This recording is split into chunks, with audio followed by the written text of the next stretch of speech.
வாரம் Bigg Boss season 8ல mid week எவிக்ஷனா சிக்கிறது யாரு அப்படிங்கிறது இந்த வீடியோவில் நம்ம பார்க்கலாம். ஆக்சுவலாக இப்போ பார்த்தீங்கன்னா இந்த பிக் பாஸ் சீசன் 8 பயங்கர விறுவிறுப்பாக போயிட்டு இருக்குது அப்படின்ட்டு தான் சொல்லணும்.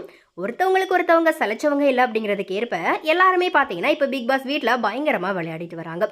போன வாரம் பிக் பாஸ் வீட்டில் யாருமே எதிர்பார்க்காத வண்ணம் சாட்சனா அண்ட் ஆர்ஜி ஆனந்தி இந்த மாதிரி டபுள் எவிக்ஷன் வச்சு 2 பேருமே வெளியேற்றப்பட்டாங்க.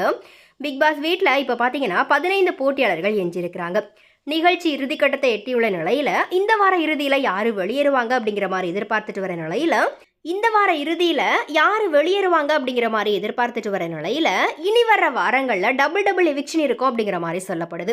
இப்போ என்ன தகவல் அப்படின்னா இந்த வாரம் மிட்வீக் எவிக்ஷன் இருக்கும் அப்படிங்கிற மாதிரி சொல்லப்படுது. இதுல சத்யா வெளியேறதுக்கு தான் அதிகப்படியான வாய்ப்புகள் இருக்கிறதாகவும் வார இறுதி எவிக்ஷன்ல தர்ஷிகா வெளியேற்றப்படலாம் அப்படிங்கிற மாதிரியாகவும் சொல்றாங்க. ஸோ எனிவே இந்த வீக் டபுள் எவிக்ஷனில் அதாவது மிட் வீக் எவிக்ஷனில் சத்யாவும் வார எவிக்ஷனில் தர்ஷிகாவும் வெளியேற்றப்பட இருக்கிறாங்க. ஸோ இது குறித்த உங்களுடைய கருத்துக்களை மறக்காம கமெண்ட்டில் ஷேர் பண்ணுங்கள்.